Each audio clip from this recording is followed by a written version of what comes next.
you're all doing great. And I hope you're enjoying your day, because I am enjoying my day today. And I want to say a very big thank you to all my subscribers, to all my followers. You guys are amazing. Like, there's no me without you. You've made this job easy for me.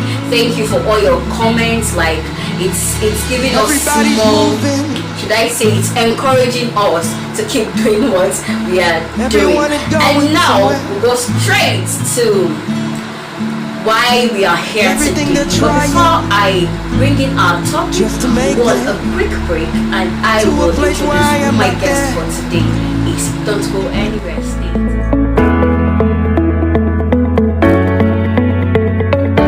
Hello everyone, my name is Osela Joy. I'm a nurse, I'm a mother, a wife. I graduated from University of Benin Teaching Hospital School of Nursing. That was 7 years ago. I'm currently practicing as a nurse, registered nurse. I work with Oxford Manual College. It's a school, so I'm a school nurse for now. I'm into beauty products. That's a side hustle. So you need your skin to be shiny like mine. Got that. I know you've all met my guest, and now we'll just go to the business of today. Today we are taking an exciting topic, a topic that's going to be a blessing. We're going to get informed, and it's going to teach us a lot of things we do not know, most especially as couples. And our topic for today is postpartum depression. Yeah, so you're welcome, ma. Thank you. It's been like we've been postponing this thing, and finally today. Thank you for being with us on today's episode. Thank you very much. You're looking pretty. I think you will do this your cream. Don't worry. So after this one, we'll see behind camera. No problem. So we'll just talk about this topic. It's an interesting topic, and I'm bringing it up today because a lot of women out there are faced with this, but they don't know how to come out of it, and they don't even, funny enough, some people keep things to themselves, and by keeping things to yourself, it's already weighing you down, and you're sliding into depression. So first of all, we want to understand that word, postpartum depression, for people that may not really understand what the word is. Thank you very much. So I'm actually particularly very happy about this topic because from studies and from experience, postpartum depression has become one of the leading mental health issues presently in society. And the problem with postpartum depression is, we are Africans, we are very spiritual. So we spiritualize everything. And then a lot of persons get to shy away from, let them not say that I'm the one that is not strong or something like that. So postpartum depression is becoming very, very predominant in society. So a lot of persons actually don't even know that they have postpartum depression. That's the thing. So that is the first problem. So now postpartum depression is actually depression after childbirth. Simple and short. So it's depression after childbirth. Now we have three stages or three categories. We have baby blues. That is the normal, common one that is common in society.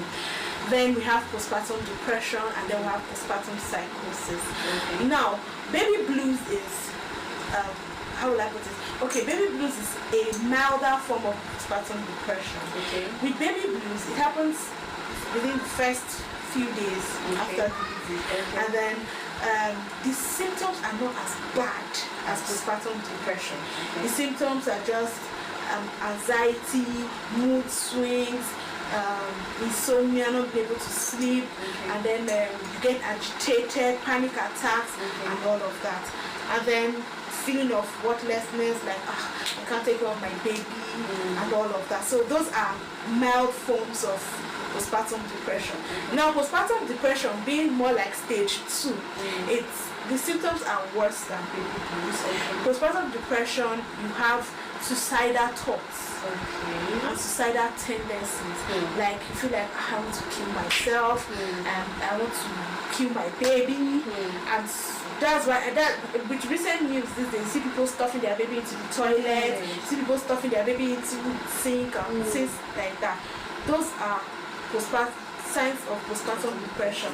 But they get to that stage when it's not diagnosed early and it's not tackled early. So that is postpartum depression.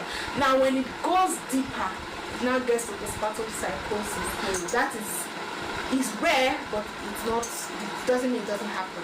It happens when postpartum depression is left untreated, and then when it stays for a long time, it gets to postpartum psychosis.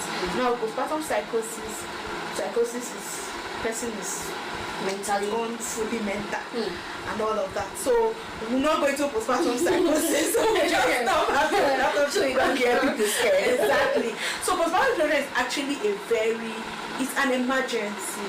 It's something we should take very serious. But because this is Africa, and in Africa we tend to trivialize a lot of things, that's why postpartum depression is getting more and more predominant in society. But it's not a death sentence, it's not a bad thing. If with the right help and the right treatment, you can snap out of postpartum depression. Okay, that's interesting. With the right treatment and help from people, you can go out of it immediately. So what do you think causes this postpartum depression? Well, pregnancy has its stress and all the things that come to pregnancy, your hormone levels, your stress levels, everything. So now with postpartum depression, after childbirth, there's a lot of physical changes. Your hormone level drops drastically. You have issues. You have to now take care of your baby and take care of yourself. You have a family. If you have a child before, you have a family to take care of, and then a lot of things put together. So those can actually make someone get overwhelmed. Just get overwhelmed and you're like, no. And then emotional challenges also. A lot of persons don't know how to manage their emotions. Some people don't really have a strong mental health, so to speak.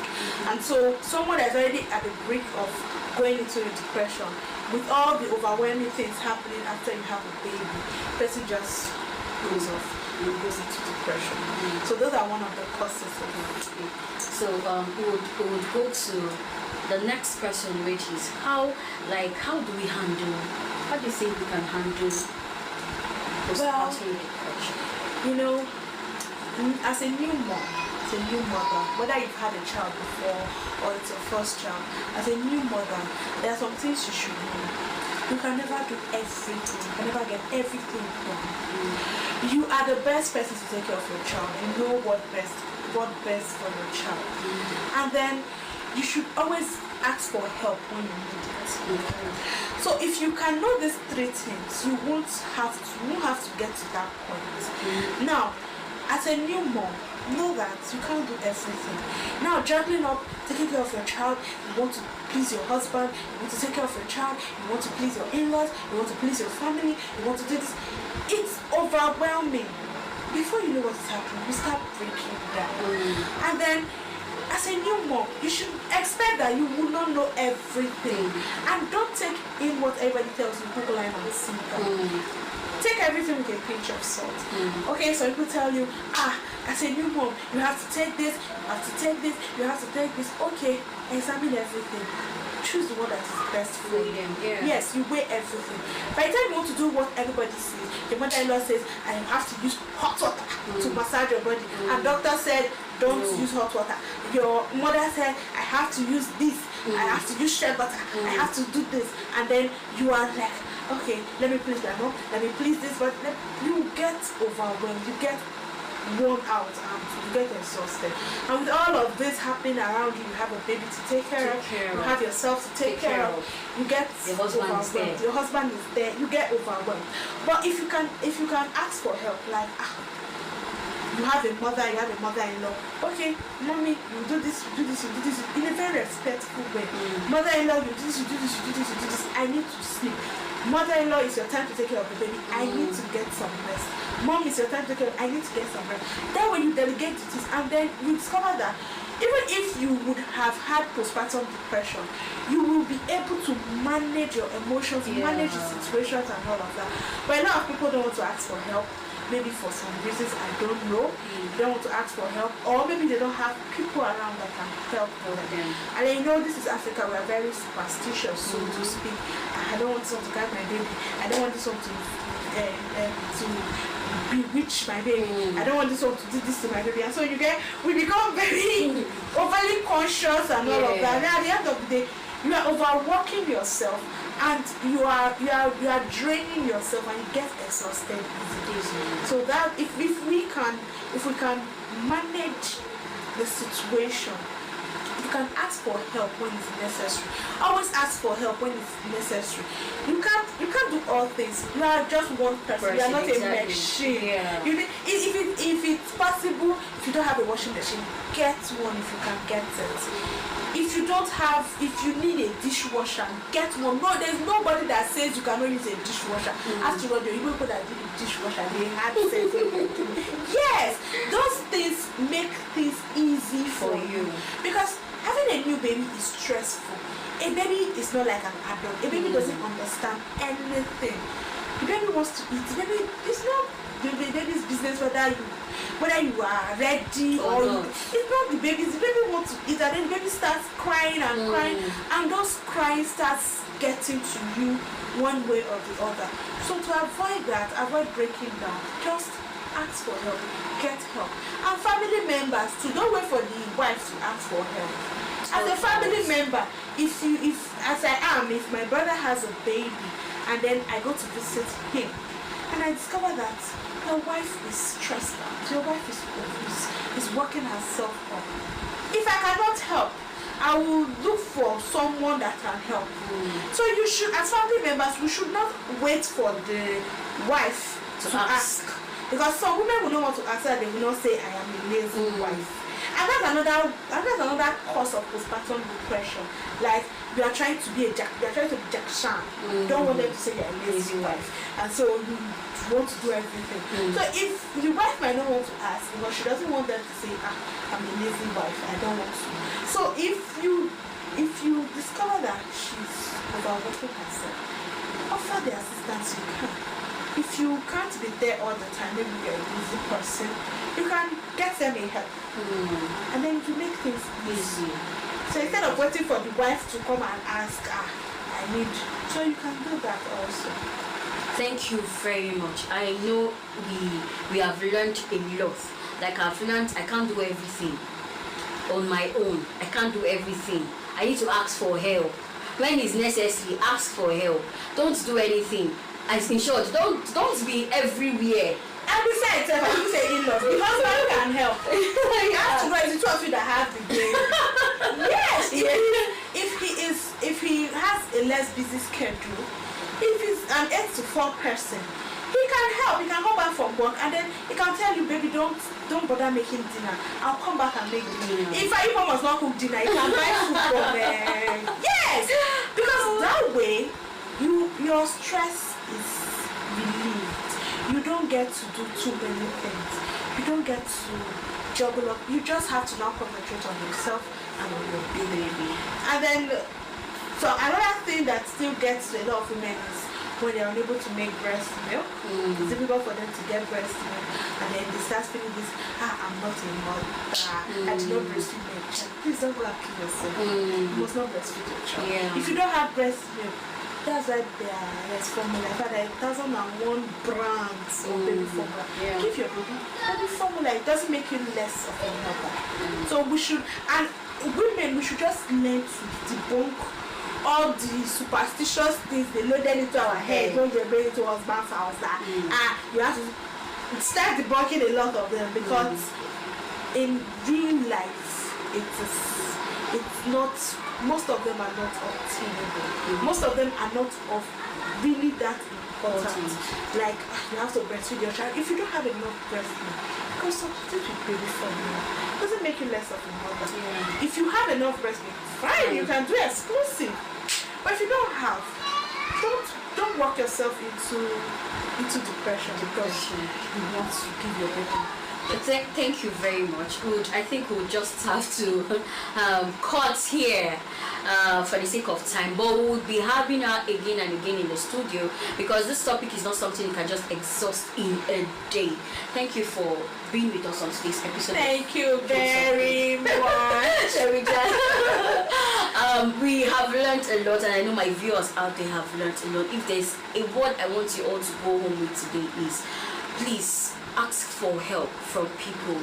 Don't allow little things make you go into depression, things that are not necessary. I understand, like, you know, it can be frustrating sometimes when you see your friend doing some certain things and you're unable to do those things. Now, you cannot be like everybody, and everybody cannot be like you. You are fearfully and wonderfully made. In short, be yourself and take care of yourself, and also take care of the child, the daughter, that soul that God has given you. Please, don't kill yourself over nothing, no.